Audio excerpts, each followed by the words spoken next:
आकाश भूमि news राष्ट्रीय समाचार पत्र व वेब न्यूज चैनल निडर पत्रकारिता की एक अनोखी झलक। पूर्व डीजीपी और राज्यसभा सांसद का बयान, बुलडोजर चला माफिया की कमर तोड़ रही भाजपा सरकार। बड़ी खबर जनपद भदोही से है, जहां राज्यसभा सांसद एवं पूर्व डीजीपी बृजलाल ने कहा कि उत्तर प्रदेश में सपा बसपा की सरकार माफिया विधायक, सांसद और मंत्री बनकर अपने आपराधिक मंसूबों को पूरा करते थे। जनता और सरकारी भूमि पर कब्जा कर लूटपाट करते थे। इसके साथ ही समाज में आतंक फैलाते थे। लेकिन मुख्यमंत्री योगी आदित्यनाथ की सरकार में अपराधियों को जेल में डालने के साथ उनके अवैध तरीके से बनाई गई संपत्ति पर बुलडोजर चल रहा है। कांवलचक सिखारी में बुधवार को आयोजित महाअभियान एवं जन संकल्प सभा में उन्होंने कहा कि सरकार ने विभिन्न योजनाएं संचालित कर गरीब परिवारों के विकास में सहयोग किया, तो वहीं किसानों के लिए बड़े से बड़े ऐतिहासिक फैसले लिए गए। दलाल और बिचौलिया कथित किसान बनकर लोगों को गुमराह कर रहे हैं। पंडित दीनदयाल उपाध्याय की परिकल्पना को पूरा करने के लिए सरकार विभिन्न योजनाएं संचालित कर समाज के अंतिम पंक्ति में बैठे लोगों को समाज की मुख्य धारा से जोड़ने का काम कर रही है। आरोप लगाया कि विपक्षी दल गिद्ध हैं जो लाश पर राजनीति करते हैं। इस मौके पर विधायक दीनानाथ भास्कर, रविन्द्रनाथ त्रिपाठी, पूर्व अध्यक्ष हौसिला प्रसाद पाठक, रमेश पांडे, बाल दत्त पांडे, प्रदीप सिंह, छत्रपति सिंह, राजा उपाध्याय आदि उपस्थित रहे। कार्यक्रम के आयोजक बंशीधर उपाध्याय के बारे में बताते हुए उन्होंने कहा कि बंशीधर उपाध्याय एक निडर और साहसी व्यक्ति हैं, जो न सिर्फ माफिया के खिलाफ डटकर खड़े रहे बल्कि माफिया का साम्राज्य खत्म करने में अपनी महत्वपूर्ण भूमिका निभाई। कार्यक्रम के आयोजक बंशीधर उपाध्याय व मनोज मिश्रा ने माल्यार्पण कर मुख्य अतिथि का स्वागत किया तथा स्मृति चिन्ह के रूप में गदा भेंट किया। राज्यसभा सदस्य व पूर्व आईपीएस बृजलाल का बुधवार को जिले में पहुंचने पर जंगीगंज बाजार में मनोज मिश्रा के नेतृत्व में गाजे बाजे के साथ जोरदार स्वागत किया गया। कार्यकर्ताओं ने उनका माल्यार्पण किया। लाला नगर में सांसद राज्यसभा बृजलाल का नगर के मुख्य चौराहे पर भाजपा कार्यकर्ताओं ने जोरदार स्वागत किया। स्वागत करने में सुरेंद्र मिश्र, शिवधर तिवारी, अल्पसंख्यक मोर्चा जिलाध्यक्ष सिराज अख्तर, दीपक मिश्र, अफरोज पप्पू, गुंजन सिंह, गोरेलाल पांडे आदि उपस्थित रहे। जनपद भदोही से दीपक कुमार मिश्रा की रिपोर्ट।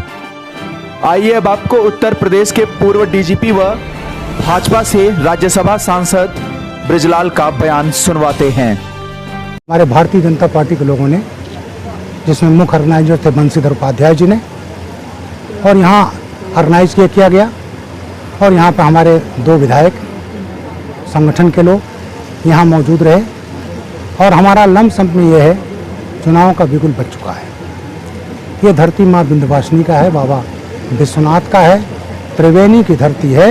लेकिन दुखद यही रहा कि इस क्षेत्र में जो ईस्टर्न यूपी के माफिया हुए वो सबसे ज़्यादा यहीं थे और यहाँ खूनी खेल खेला जाता था जब इनकी अनुकूल सरकार होती थी।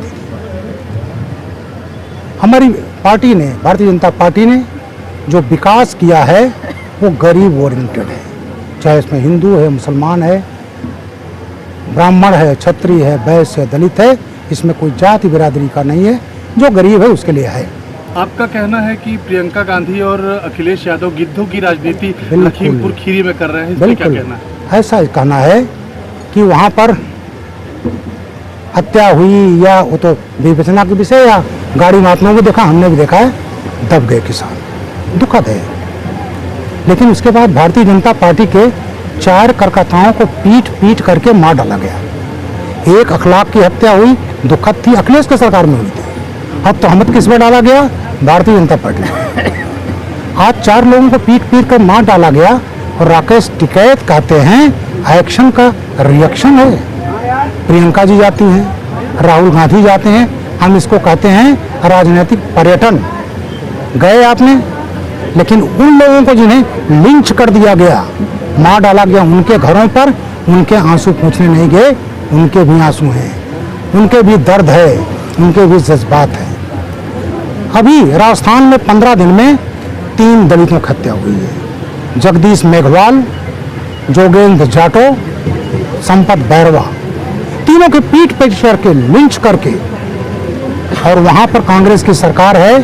तो ये राजनीतिक गिद्ध है, जैसे गिद्ध आसमान में उड़ता है, बड़ी ऊंचाई पर आंख बड़ी तेज होती है, तो जहां देखता लाश वहीं लैंड करता है, भोजन मिलेगा।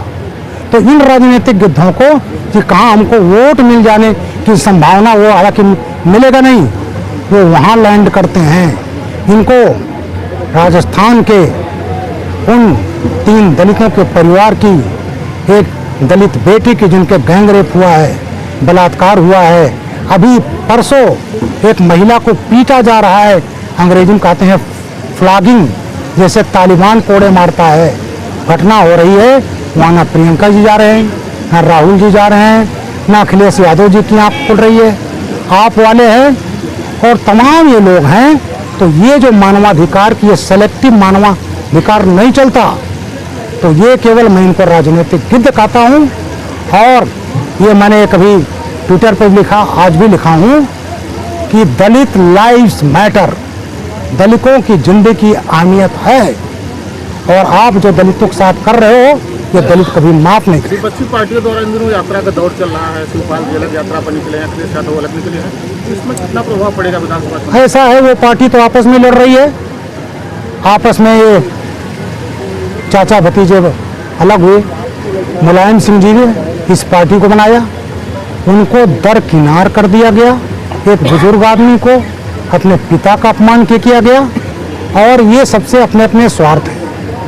और अखिलेश जी समझते हैं कि एक बार धुप्पल में वो मुख्यमंत्री बन लिए तो दोबारा बन जाएंगे, और इसलिए अपने चाचा को भी साझेदार नहीं बना रहे हैं।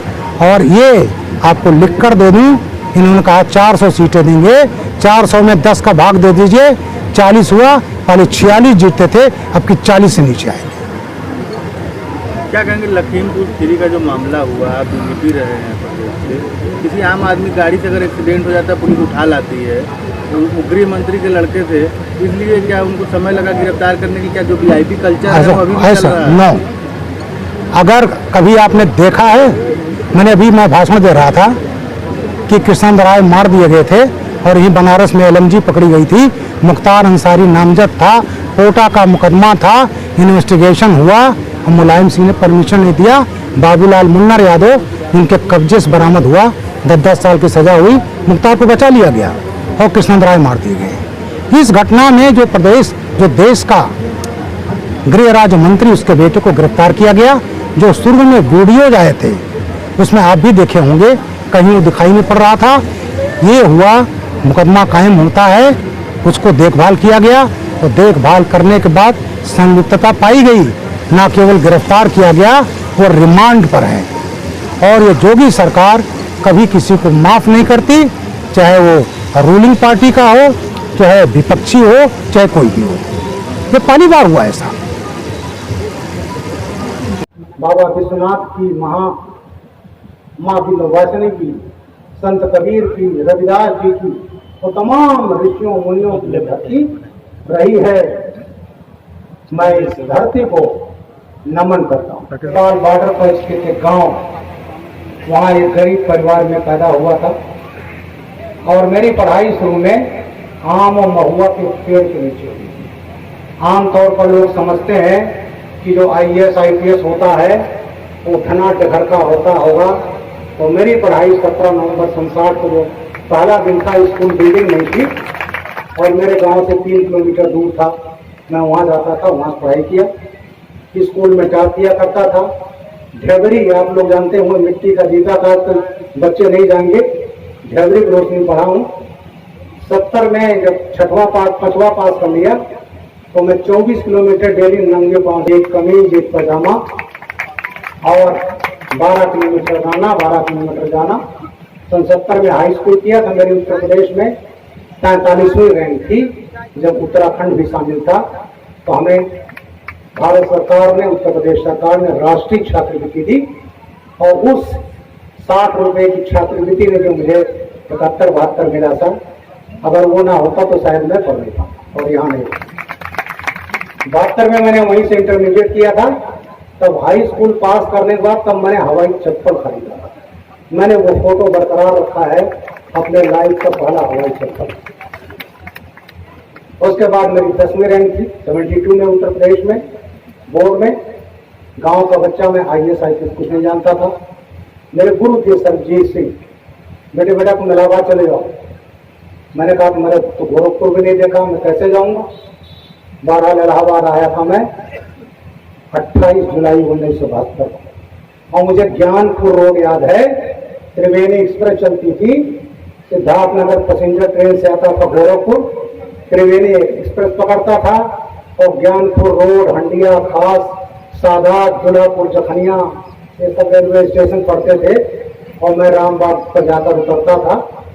तो 72 में इलाहाबाद यूनिवर्सिटी गया था, 74 में मैंने BSc किया था और मेरी इलाहाबाद यूनिवर्सिटी में 6वीं रैंक थी और फिजिक्स, केमिस्ट्री, मैथमेटिक्स का मैं टॉपर हूँ इलाहाबाद यूनिवर्सिटी का। और मुझे बड़ा फख्र होता है ये कहने में कि डॉक्टर मुरली मनोहर जोशी जी मेरे गुरु थे, मुझे भौतिकी, फिजिक्स पढ़ाया उन्होंने। तो जब मेरी 6वीं रैंक आ गई तो मैंने देखा लोग IAS IPS हो जाते हैं, मैं बहुत जिद्दी और आप लोगों को भी कहता हूँ जिद्दी होना चाहिए। जिंदगी में कुछ अचीव करना है तो जिद होना चाहिए, मैं करूंगा। BSc के बाद मैं घर आया, माँ बाप से कहा कि मैं जा रहा हूं, जब तक कुछ कर नहीं लूंगा तब तक घर नहीं आऊंगा। BSc मुझे 85 रुपया महीना मिलता था, उसमें पढ़ता था। MSc में 120 मिलता था। तो उसके बाद मैं 1.5 साल घर नहीं गया और 76 अप्रैल में मैंने MSc का एग्जाम दिया। 1 महीने बाद इंडियन फॉरेस्ट सर्विस का दिया, जिसके DFO बनते हैं, कंजर्वेटर बनते हैं। जुलाई में रिजल्ट निकला, MSc गणित में फर्स्ट क्लास रहा। अक्टूबर 76 में IAS IPS जो कलेक्टर और कप्तान बनते हैं, आप लोग जानते होंगे, उसकी परीक्षा दिया और 22 साल की उम्र में नवंबर 76 में मैं ठीक 22 बरस का हुआ था, इंडियन फॉरेस्ट सर्विस में सेलेक्ट हो गया। देहरादून पुलिस अकेडमी में गया और 4 महीने बाद इंडियन पुलिस सर्विस में आया। तो ये मेरा छोटा सा जीवन परिचय है। एक चीज मैं माफ करिएगा, मैं अपने वर्दीधारी भाइयों को कभी नहीं भूलता। मैंने 37.5 बरस वर्दी पहनी है और आज मैं सेवानिवृत्त हुआ 30 नवंबर 14 को। 37.5 बरस भारतीय पुलिस सेवा में प्रदेश का मुखिया रहा, DGP रहा, ADG लॉ एंड ऑर्डर रहा, STF ATS का चीफ रहा 4.5 साल, IG लॉ एंड ऑर्डर रहा प्रदेश का। तो ये वर्दी जो है, मैं आज भले इन कपड़ों में हूँ, लेकिन ये वर्दी मेरे बदन में उसी तरह से है जैसे कर्ण के लिए कवच और कुंडल था। लाल बटन दबाकर चैनल को सब्सक्राइब करें तथा घंटी का बटन अवश्य दबाएं ताकि सभी वीडियो की जानकारी आपको मिलती रहे। आप अपने आसपास होने वाली घटनाओं की जानकारी हमें नीचे लिखे नंबरों पर दे सकते हैं। आप हमें ईमेल भी कर सकते हैं।